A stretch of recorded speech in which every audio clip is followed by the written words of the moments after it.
Today on the Topping Show, Ross Ulbricht speaks out about his Trump pardon, the former founder of the Silk Road.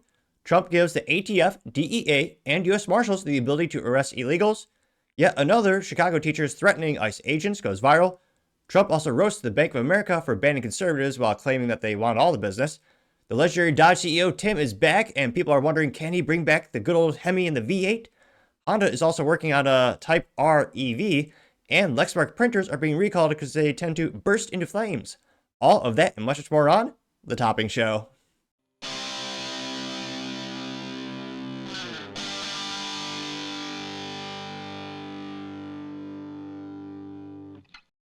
Thank you everyone for taking the time to tune in today. Today's episode of The Topping Show is proudly sponsored by Topping Technologies. Topping Technologies is an IT value-added reseller and services company with a special proficiency in IT security. Heck, I see their founder at least twice a day. Gotta say he's quite handsome and brilliant. He's me, see, that's the joke. If you're an IT leader or a business owner, you can reach out to the team at sales@toppingtechnologies.com. Also, still giving away a free flamethrower with every IT purchase.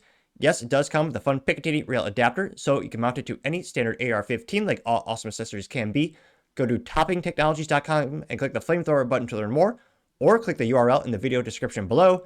Lastly, trying to get to 4,000 subscribers by the end of the month, so if you can click that button and tell your friends, I would greatly appreciate it. Now going over to the business part podcast, you have the legendary Dodge CEO Tim Kuniskis is back. Can he bring back the V8? Now, before we dive into the article, I want to give a little background on the brilliance of the former Dodge CEO and having such a passion for making the pinnacle of automobiles and using it as a mechanism to sell the whole portfolio. Now, this is an interview from a couple years back, and he says, quote, or the interview is about Dodge CEO on what the Hellcat did for the company, which the Hellcat, it was a marvel engineering. I mean, the final send-off of the Challenger was 0 to 60 in 1.66 seconds with a beautiful V8 engine with more horsepower than people can possibly count. Well, at least people in the United States public sector school system. Granted, the bar's pretty low. Now, just a quick summary from Tim. What did the Hellcat do for you? The Hellcat was... It got a lot of headlines when it came out for good reason. Yeah, the Hellcat, the funny thing is, if you think about the cars, when we end this era, we will have sold, call it 3 million muscle cars. By the time we stop producing that car that we know today in Brampton, we will have sold 3 million muscle cars and 1 billion horsepower. And so 1 billion horsepower, what a measurement. And so everybody looks at that and says, wow, 3 million muscle cars, it's amazing, blah, blah, blah. Hellcat. And I said, well, hang on. Out of the 3 million, 80,000 of them were Hellcats. And the reason for that is, I mean, it's a tiny percentage, really, if you think about it. Mm-hmm. The reason for that is our whole sales strategy is not, the traditional sales strategy was good, better, best. I'm going to tell you the price point of the entry-level car, but you're not going to want the black bumper, so you're going to step up to the next car and yada, yada, yada. We do the exact opposite. We sell from the top down. All we ever talk about is red eyes and demons and Hellcats and all this stuff. And we want you to get excited about that and then buy through the lineup. So Hellcat was critical for us because it helped us sell from the top down. It helped us leapfrog where everyone else was in the competition. Because you think about it, before we had Hellcat, we had the 6.1 SRT, 425 horsepower when we launched that car, and we were actually underpowered to the competition and bigger and less brake than the competition. So we weren't really super competitive right out of the box. And so Hellcat helped us leapfrog into that space. They have one of the biggest portfolios in terms of, the biggest Hellcat, that started around, what was it? The top trim was like $130,000, and then the bottom Challenger is like maybe $32,000. Like, that's how diverse the portfolio was for that one car. Like, so many different trim levels, so many different engine options, and it got people excited about the brand. I mean, I really think it's the same business justification for having like a Halo car to a certain extent. Great for marketing. It really gets people excited about the brand and shows what your engineers can really do when price is not the biggest factor, when they really do everything they want and dream to. And it really just shows off the capabilities from engineering and as well as a manufacturing perspective. So I've always been a really big fan of Halo cars. Now, the article comes to us thanks to motortrend.com. They say, quote, can Ram's returning CEO bring back the HEMI? They say, quote, Tim on Ram launches on whether he wants to be the Stellantis CEO. And spoiler, he says, no. He's not into politics. He doesn't think he has a skill set for, being the CEO of the whole portfolio. Again, Stellantis has 17 brands in his portfolio, about 3 of them selling anything good, with most of them being mediocre. And you do have to admire Jeep. People still buy Jeeps, despite them being as reliable as, trying to think of anything, as like a Ford product. Like, not very reliable, but people keep buying it for some odd reason. That's just how powerful the cult of personality is for that brand. But nevertheless, getting back to the actual Dodge brand, he was best known for bringing back the Hellcat, bringing the best that they could to the market, and they sold those things like they were no tomorrow. You can't throw a brick out of a window without hitting some type of Challenger or a Charger. Like, they sold them like they're going out of style. It's one of the best things in the whole Stellantis portfolio. And then Carlos, the previous CEO, finally stepped down. They thought, oh yeah, let's go all EV, and we're going to give everything a straight 6 twin turbo. So we're going to kill the HEMI, kill the V8, even for the truck, for the 1500 Ram. That's now a straight 6, I think they call it the Hurricane engine. But yeah, it's a straight 6 with twin turbo, which is good for a BMW. Great platform. They perfected that over decades of engineering. But for a truck, most truck guys, they don't want that. Even if it's technically better on paper, then you have a smaller engine working harder on average. People argue that's not as reliable long term.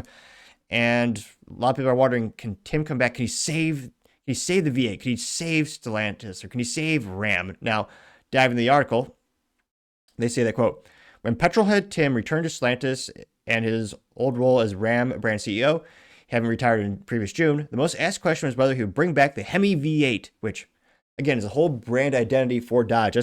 There was a competitive advantage back in the day that actually hemispherical heads, but I partially digress.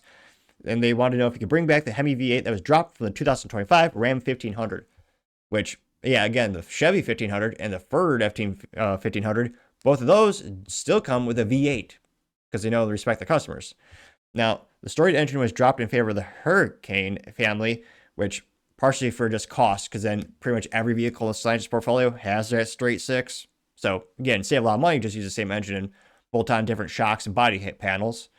Now, they say the storied engine was dropped in favor of the Hurricane, and the efficient, that's what guys care about. Oh yeah, this engine's very efficient.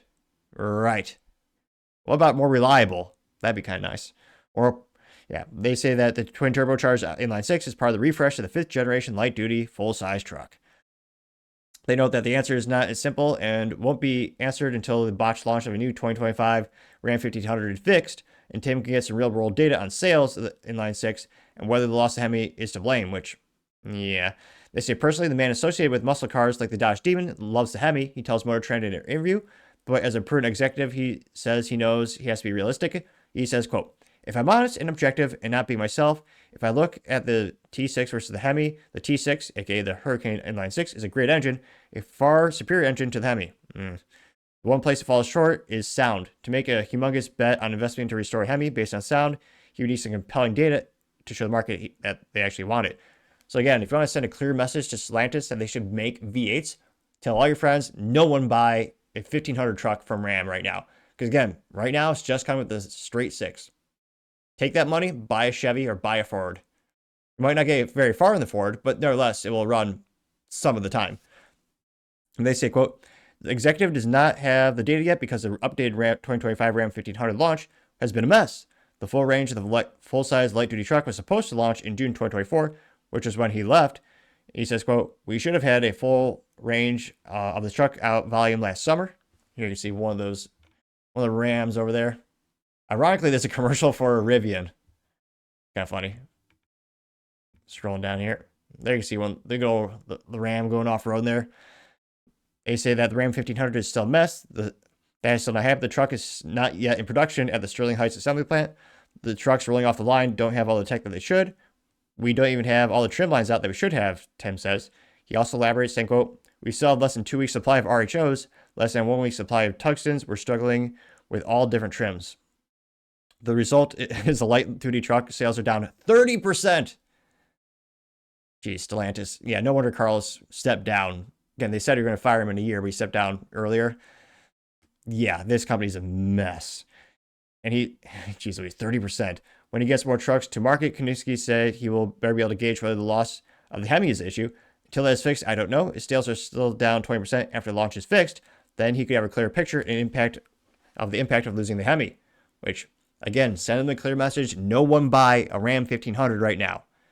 Not only because interest rates are at 7+% for these vehicles these days, but also if you want the HEMI to come back, this needs to happen. Because again, the only way I think they can realistically make it happen, they need to be able to show on data. Well, just don't buy any Stellantis vehicles. I mean, your pocketbook will like you because reliability. Anything is more reliable, but again, the reason they're going with a straight 6, partially government cracking down on emissions. Hopefully, Trump looks going to fix that shortly, but it's also because economies of scale. Just, save a lot of money if you have one engine and put it in everything. Now, I know, maybe it's just a pie in the sky dream, but how nice would it be to have the default engine at Stellantis to become yet again a good old V8 HEMI? Cram that into every sedan. You got the Chrysler 300 with a V8 crammed in there. That used to be a hilarious little thing out there you see every once in a while. Now they say, quote, does the industry want V8s anymore? But he does not think that is what the data will show. He admires Ford, which has done an excellent job marketing the EcoBoost 3.5-liter V6 if it's in his F-150s, while continuing to offer the 5-liter V8s. So Ford at least gives you the choice.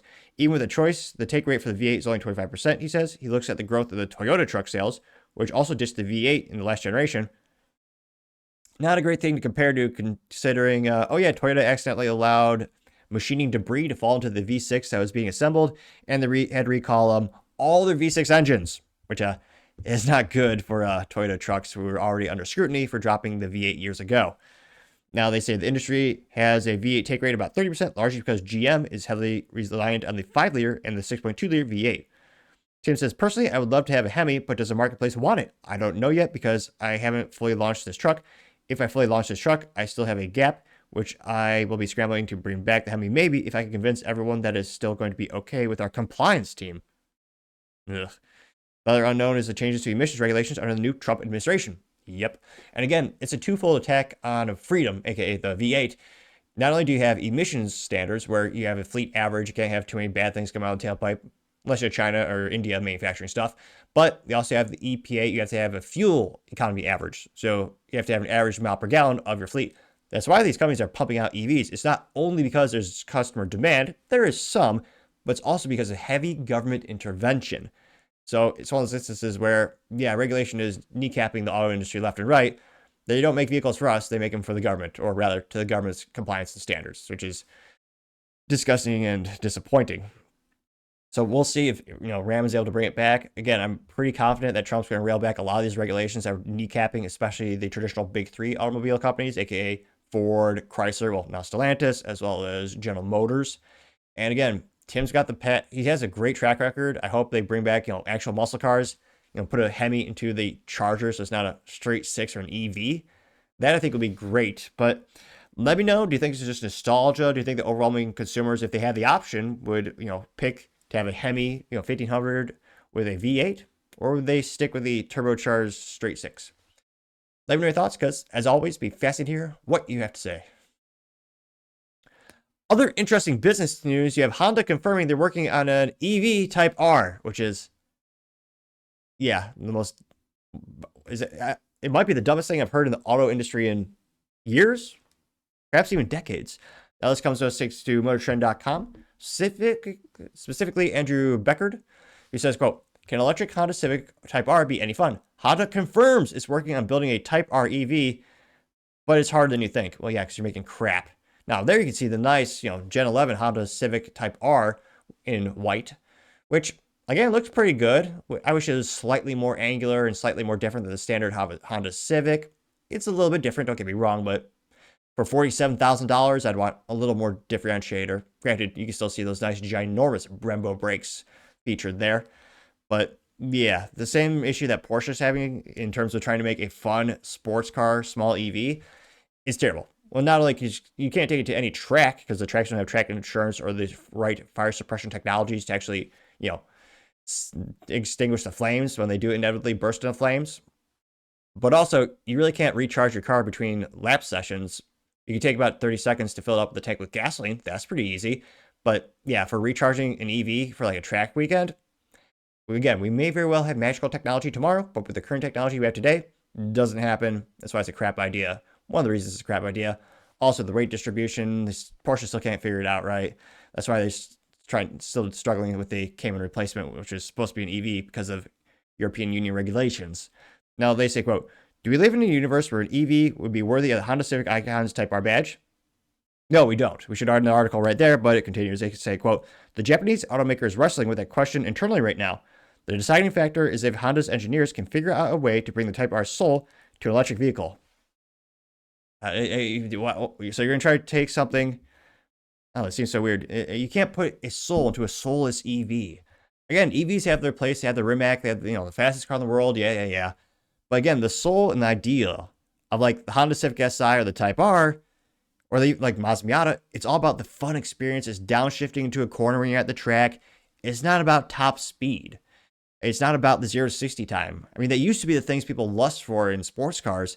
But thanks to EVs, that mantle or that crown has been acquiesced to those because the tech is just better. With the only exception perhaps being the Dodge Challenger, final off is 0 to 60 in 1.66 seconds. It's blistering fast with a nice, beautiful V8. But again, on average, EVs are overwhelmingly much, much quicker. And again, they're not fun to drive in regards to like a track experience, which is what I would argue the Civic Type R is best made for. Now they say, quote, in an interview with Auto Express, the head of Honda's Japanese BEV development center, Toshiro Akawa, explained why Honda can't just slap a Type R badge on an EV and call it a day. He says, quote, a battery and motor have different characteristics, so we can't come up with something exactly the same as before. As an EV, we can provide the joy of driving. We're not sure. We haven't given up, of course, but it's not just about power. It's about the sound, vibration, acceleration, and the human experience. Those are the joys of driving, unquote, which are also the things EVs don't have. I mean, they're like a ghost. They're silent. I mean, yeah, they're fast at the acceleration, but yeah, there's really not any vibration in the engine. It's just a soulless experience. They say Akawa isn't wrong. It takes more than horsepower and torque to provide that visceral experience we feel when we're behind the wheel of a performance car. We know that some folks will disagree with the notion, but a significant portion of the performance car buying audience does agree. That's the conundrum. This isn't just a Type R issue either. You can remember the accurate electric vision study design concept for 2023, a car that many, including us, speculate could evolve into the next accurate NSX. Oh, disgusting. That actually might impress me in terms of they keep making the NSX worse and more disappointing with each iteration. If they made it 100% EV, yes, they would in fact complete that trend of becoming more boring and less exciting. That's why I think the best NSX is the first iteration, which, again, you don't need a lot of horsepower. It had a nice little V6. And it came with the option of having a stick shift. It was great analog technology. It was pinnacle Honda accurate engineering. Now they say, quote, in case of the Type R, Honda needs only to look at the Hyundai Ioniq 5N for inspiration. The Ioniq N clearly demonstrates that a performance EV can be fun. I don't know about that. There's some nice extra pictures of the Honda Civic S or Type R as is. Well, ironically, a banner for the Honda Accord, which I would never buy because they no longer offer it with a stick shift option.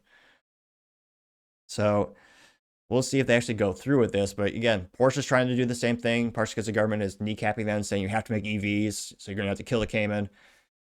So we'll see. Hopefully there's... it looks so great. It's growing on me in terms of the Honda Civic Type R styling. But yeah, they're working on the idea of the Type R EV. But again, I'm not saying there's no market for that. There's about 18 people who would probably buy it. Maybe 19. But again, if you want an EV, you're not going to get a Civic Type R. I mean, they're already bastardizing the memory of the Prelude that's going to come back as a hybrid, I think. Which is ridiculous to say the least. So I can't help but think if they have a Honda Civic Type R EV, they would just buy something else. If you want performance EV, again, 0 to 60, I mean, Tesla's still one of the fastest options out there. I just think it's an abomination to the whole category. But let me know your thoughts. Do you think this could be a commercial or viable success? Do you think it would be even profitable? Let me know, because as always, it'd be fascinating to hear what you have to say. Going over to the Cultural Pod podcast, you have Ross Ulbricht speaking out about the Trump pardon. He is the famous founder of SilkRoad.com, or used to be on the dark web, I believe. They had pretty much everything for sale. And he was put in jail. He had a life sentence, actually. And thanks to Donald Trump, he is now out. And thanks to the Libertarian Party as well. Again, Trump, he knows how to make deals. He was, I believe, the first Republican candidate and a forerunner to actually go to the Libertarian Party and say, hey, I mean, you give me your votes. Your guy's not going to win. Give me your votes. I'll help you guys free Ross. I'll get you some, maybe put you guys in a cabinet position. He was actually one of the first Republicans to do that. And I think that was one of the contributing factors of why Trump won. Now, without too much further ado, this is Ross. Last night, Donald Trump granted me a full pardon. I was doing life without parole, and I was locked up for more than 11 years. But he let me out. I'm a free man now. So let it be known that Donald Trump is a man of his word. Thank you so much, President Trump, for giving me this amazing blessing. I am so grateful to have my life back, to have my future back, to have this second chance. This is such an important moment for me and for my whole family. It's an important moment for everybody who's been working for this for years. This is a victory, and it's your victory too. And this is an important moment for everybody, everywhere, who loves freedom and who cares about second chances. So it feels amazing to be free, to say the least. It's overwhelming, and for the next however long we need, I'm going to be with my family so that we can reunite and be whole again and heal. But there's a lot to talk about, and I look forward to re-engaging with the free world. And so once I'm feeling up to it, we'll talk again. Again, if you're a libertarian and you vote for Trump, I mean, this is the best thing you ever do with your vote. Case in point, Trump got Ross freedom. That's when pretty well got 8 million views and 205,000 likes.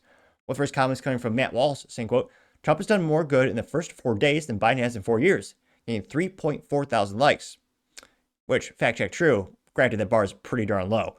You have Unusual Whales saying, quote, congrats Ross, welcome back, getting 445 likes. ALX says, welcome home, getting 701 likes. Paul Zupa says, quote, promises made, promises kept. Trump, getting 543 likes. Yeah, Base Electrician saying, quote, the smile of relief was perfect. Nice work, Donald Trump. Is a screenshot of Ross looking, yeah, smiling in relief. AKA says, welcome home, getting 287 likes.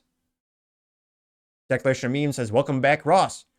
And says, heartbreaking, Trump condemns man to 20 years of libertarian podcast appearances. Which, yeah, Lord knows, he's going to be on all the podcasts. Hopefully he's able to monetize that, and hopefully he's able to get his life back on track. I got 5.9 thousand likes. Philip says, quote, never forget it was Donald Trump who righted this horrible injustice. He was arrested by Obama's corrupt FBI, the same people who spied on Trump and everyone involved with him during the first and probably second campaign. Got 340 likes. Let's see here. I love American News says truth. And Donald Trump signing executive orders. It says promises made, promises kept, getting 801 likes. Quartering says welcome back, getting 411 likes. House of Trad says the era has begun. It's Trump holding up paper, but it's been edited to say F round find out 2020 to 2024, and they find out is 2025 to 2029. They got 72 likes. Here. Ross Ulbricht also tweeted, said, quote, in prison since 2013, please sign my clemency petition. freeross.org is 134 likes. That tweet was, what was it? I think it was a couple years ago when he had that tweet. Teddy Roosevelt said Trump. Well, obviously it's not the real Teddy Roosevelt. Yeah, Trump and then an up increase sign. And Trump has a little executive order says, no more Uno. It's just one. What is it? It's just called out. It's just called one from now on. Okay, 331 likes.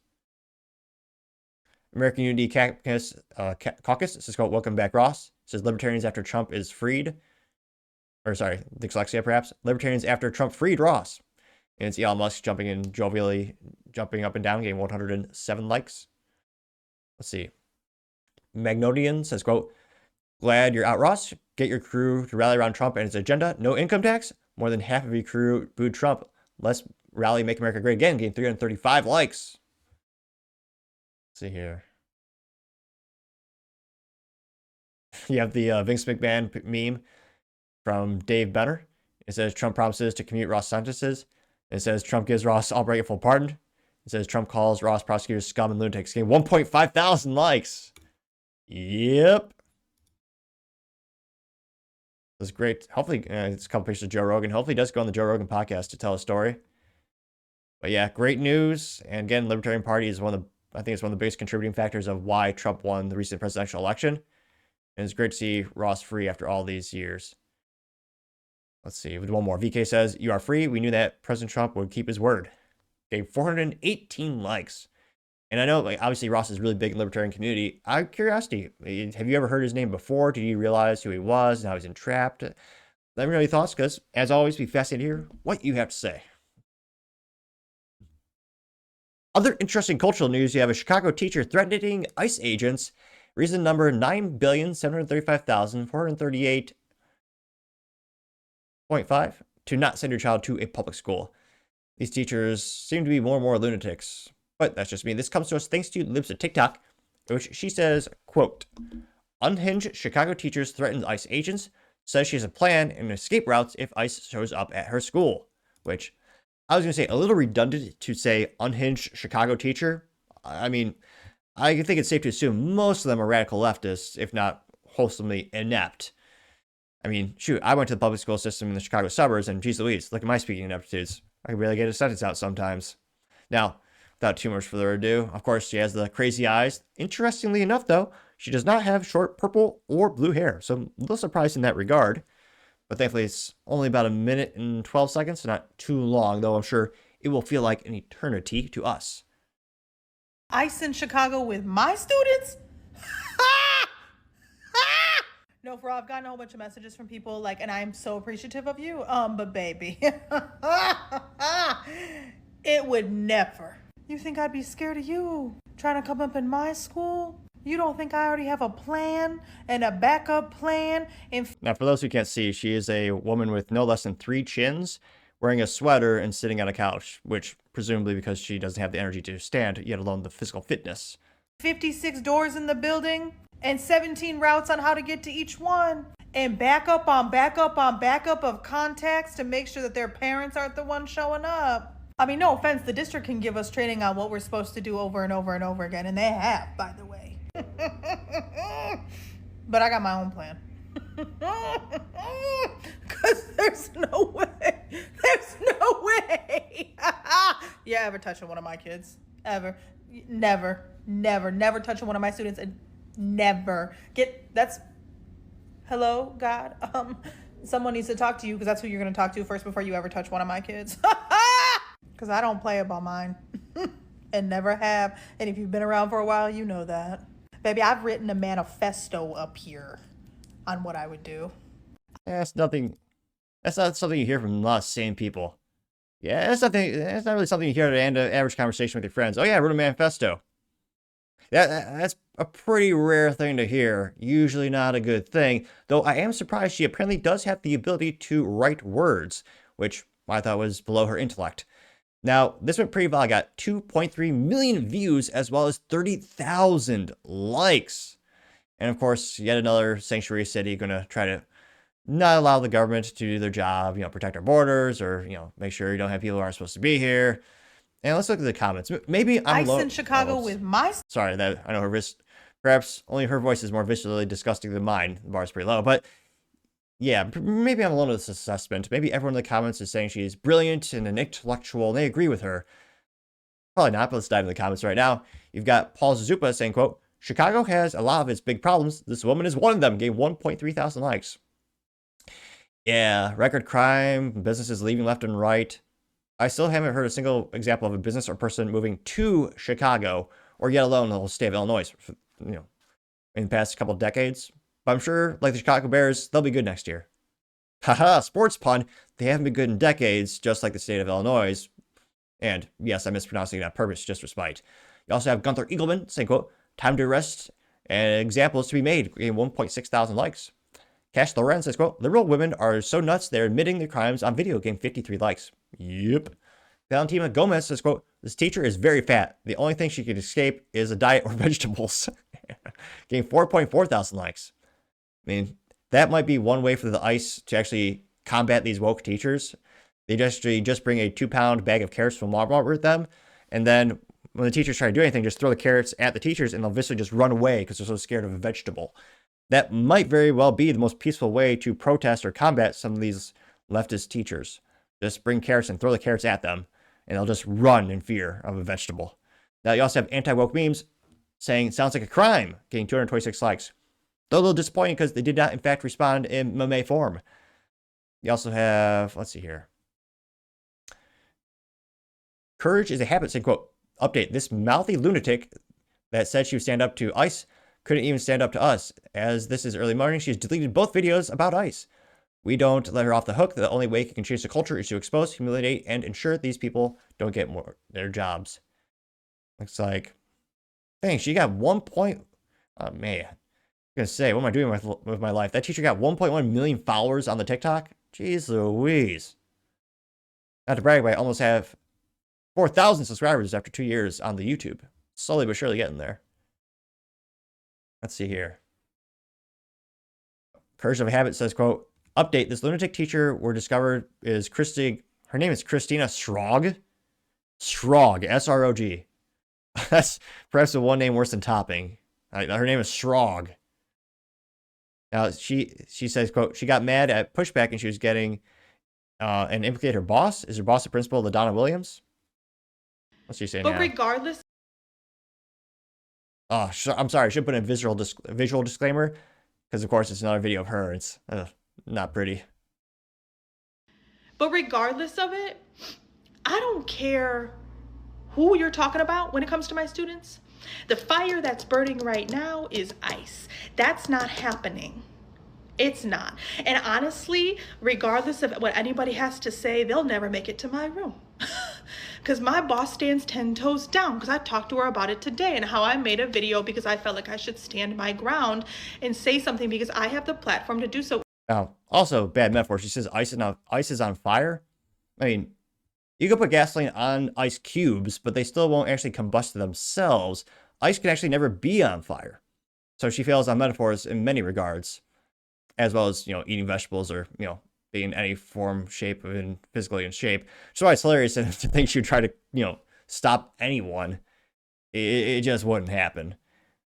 Now, that also got 1,000 likes. Again, that was thanks to Courage is a Habit. And it also notices the Helen Herfan Hawks STEM school.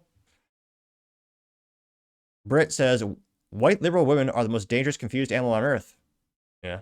Getting 1.9 thousand likes. Let's see. Barefoot Pregnant says, quote, if you're more focused on hiding criminals than teaching kids, maybe it's time to rethink your priorities. And then she has a screenshot of the Google saying, quote, we focus on trying to protect kids at school, but we need to protect them from school. And it says, school makes me, and the top results are depressed, cry, feel stupid, want to die, like a failure, suicidal, feel depressed, want to. Jeez Louise. Which indicates those are the top, search results when people are, looking for school makes me. Which, yeah, not, again, everyone I think has one or good, really, hopefully they have just one or two good teachers that really can make a huge, profoundly positive impact on your life. But yeah, it seems like overwhelming the majority of them are, either inept or evil. They got 501 likes. Scrolling down more and more, you got John Rocker saying, quote, those who harbor illegal aliens must be prosecuted, getting 5.6 thousand likes. Crazy Vibe says she is one of them. It's a compilation of leftists with their purple, blue, and yellow and pink hair saying, quote, poisonous creatures will often develop bright colors to warn others of their toxicity. And that got 255 likes, which, again, big hair dye and flag companies are making bank the past couple of years. Like every day there's another flag, and every day there's more people needing more neon hair dye for their hair, which, yeah, those companies must be just raking in the Benjamins. Stanley Barnfield says harboring illegals is a felony, FYI. And they have a still full shop. They put little prison bars in front of her face, getting 1.4 thousand likes. Let's see here. A lot of people saying she'll be under arrest. Jesse Alex says, quote, can you get in trouble for harboring an illegal immigrant? Answer, if someone has been illegally harboring an illegal, they may be fined and subject to up to 5 years in imprisonment.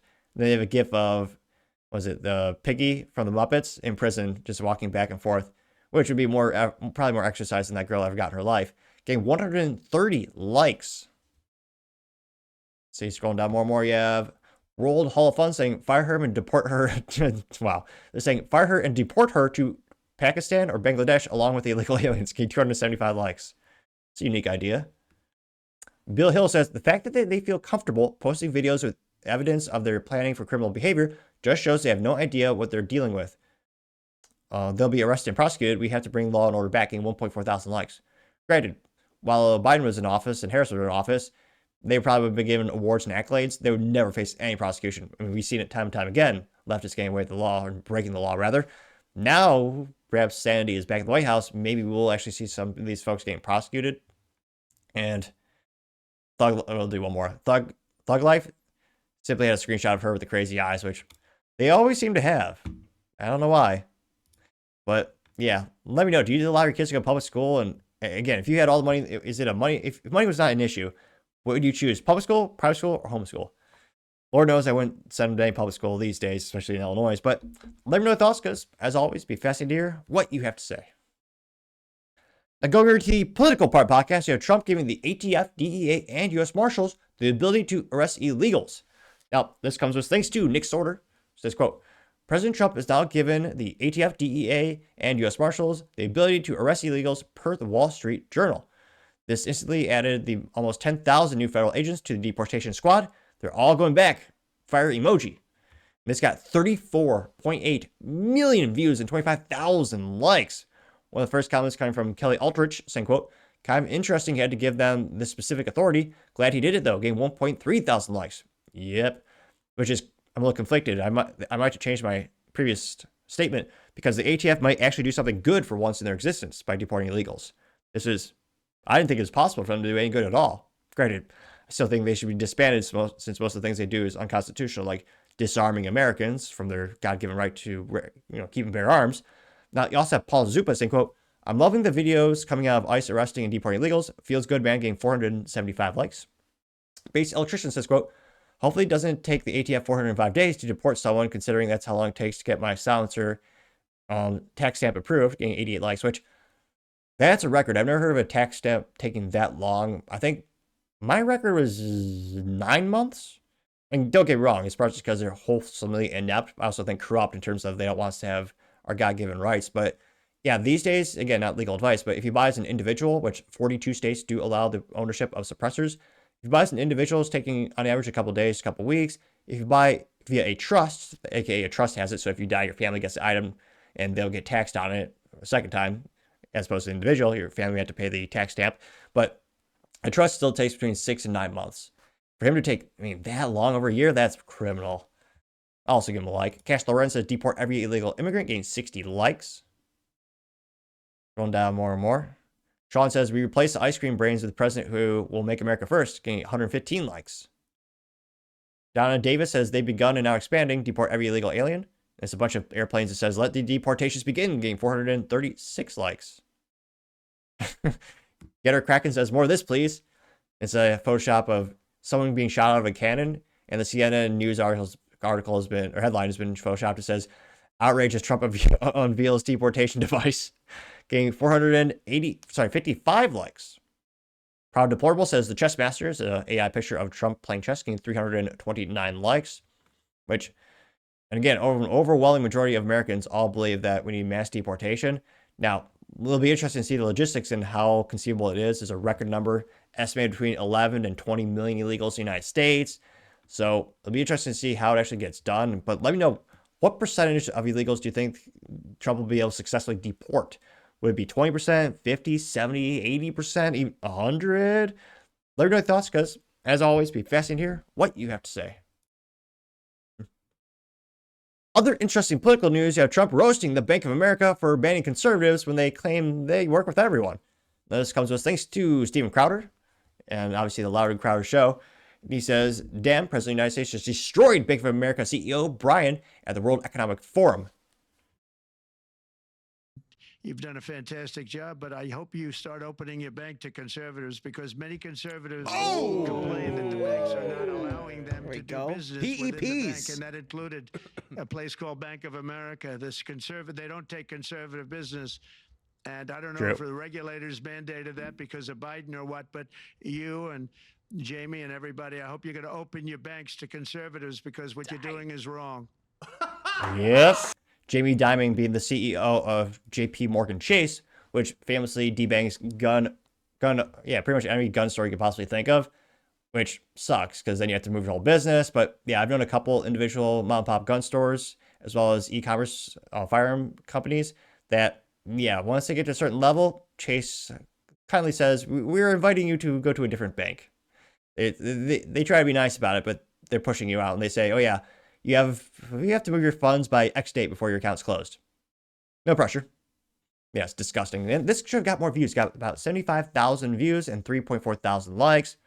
One of the first comments comes from AKA, say, quote, President Trump is cooking, getting 42 likes.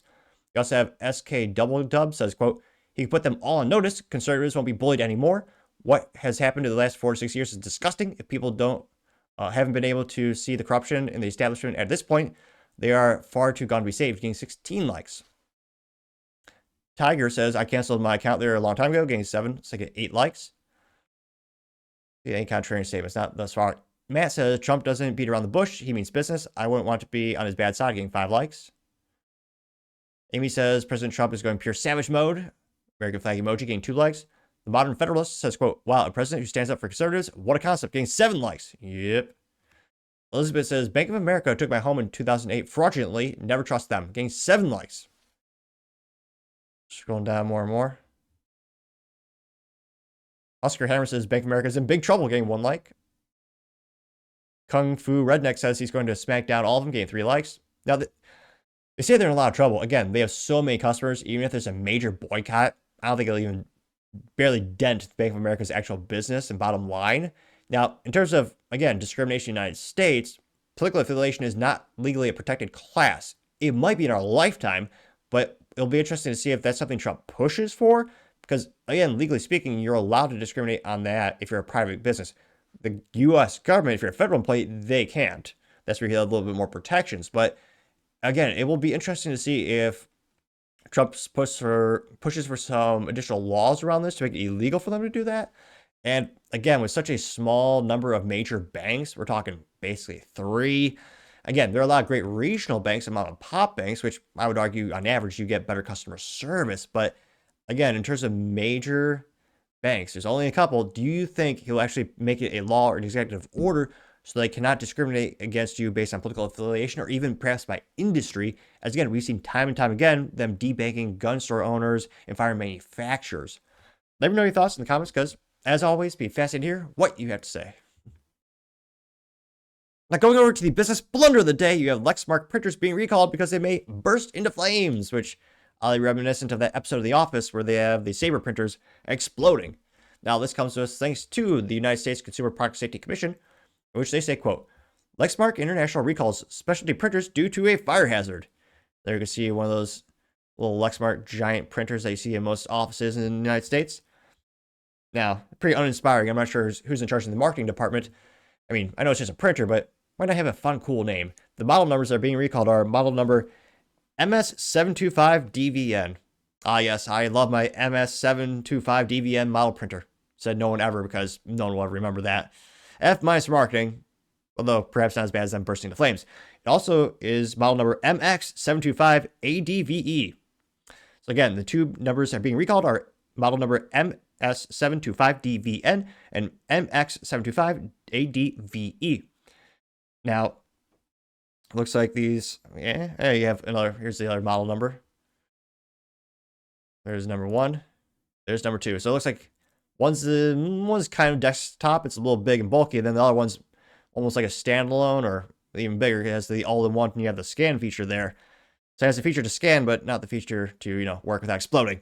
Now, they note that, quote, this recall involves Lexmark specialty printers used to print paper, vinyl signs, banners, and other plastics. The model numbers are located on the top cover and door of the printers. The model, let's see here. They note that the model MX725DVN has a large multi-function sorter on the top of the printer, which presumably is the one being pictured on the screen right now. The printer has a white front and black stop on both sides. The front of the printers are both marked Lexmark in black with the green logo. Now, the remedy in the instance are Printers received 2 reports of printers overheating, including 1 reported fire. Whoops. Now, silver lining in this situation, thankfully, They have had thus far no reports of injuries or anyone being passed away or, prematurely ending their life because of a printer. Now, they know that consumers should immediately stop using the recalled printers and contact Lexmark to receive a free repair kit. The repair kit part snaps into place into the unit inside the rear access panel. So, at least it's not one of those pain in the rear recalls where you actually have to send this off in the mail. Lord knows they probably lose their rear end on postage alone shipping this monstrosity of a ginormous printer, which, yeah, it'd be a pretty penny when it comes to shipping cost. Now, they note that these are sold online at lexmark.com, as well as CDW, Tech Data Product Management, Insight Direct, from June 2018 through November 2024 for between, $1,000 and $4,200. Now, they note that specific recall number, if you want to call your reseller rep or your Lexmark, is 25-090. Again, the recall number is 25-090. And not good news for, again, there's only a couple major options when it comes to the printer industry. And again, it's pretty tight margins when it comes to the printers. I think at this point, most people realize they make all their profits on the actual ink. So yeah, have a recall with something where you're already losing money on it. Not a great thing. Now people have yet another reason to look at the competition, maybe get a Brother printer, or perhaps even a Packard printer. So not good that the printer could actually burst into flames. Not sure who's in charge of the safety over there, but gotta say, Lexmark, you are certainly the business blunder of the day. Thank you, everyone, for taking the time to tune in. Again, trying to get to 4,000 subscribers by the end of the month, so if you can click that button, I greatly appreciate it. Also, give me a thumbs up, thumbs down, or comment. It's a great way to give me some additional feedback, letting me know how I can make the show better and better. Lastly, don't forget to take time to tell your family, tell your friends, tell your coworkers, heck, tell your enemies, tell anyone and everyone. Just stay safe and fight the good fight.